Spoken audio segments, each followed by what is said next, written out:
या मंदिरात गेल्यानंतर आपल्या भाग्याचे दरवाजे खुले होतात आणि छान आशीर्वाद भेटतो असं म्हटलं जातं. सो आत्ता आम्ही निघालो, गाडी चेकिंग वगैरे झाली आणि आम्ही आत्ता निघालो आहे तिरुपती बालाजीकडे. तर अलिपेरीमधून तिकडे बालाजी टेम्पलकडे आम्ही निघालो आहे.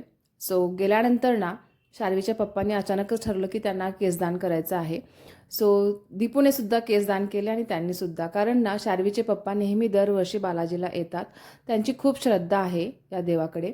आणि ना इथे आल्यानंतर एंट्रीलाच तुम्ही बघू शकता खूप सुंदर अशी बाहेर मूर्ती आहे. इथे सुद्धा काहीच फोटो वगैरे काढले आणि मग नंतर आम्ही आतमध्ये गेलो. आत गेल्यानंतर दर्शन वगैरे छान झालं आणि मग बाहेर येऊन आम्ही काही फोटोज वगैरे काढले. आतमध्ये जायला मोबाईल अलाउड नाही आहे तिथे आणि पोशाख जो आहे तो आपला पारंपरिकच पोशाख आहे. तर तिथे गेल्यानंतर बाहेर आल्यानंतर आम्ही काही फोटोज वगैरे काढले आणि मग प्रसादाचे लाडू घ्यायचे होते. तर लाडू घ्यायला ते दोघं गेले आणि मी शार्वी बाहेरच उभारलो होतो. खूप ऊनसुद्धा होतं तिथे. सो आमची ट्रिपची सांगता खूपच छान झाली तिरुपती बालाजीच्या दर्शनाने आणि आमची ट्रिपसुद्धा खूप 10 ते 12 दिवस ट्रिप होती. खूपच छान ट्रिप झाली आमची. आणि त्यानंतर मग आम्ही प्रसाद घ्यायला गेलो. तर तिथे गेल्यानंतर मस्त छान प्रसाद वगैरे घेतला.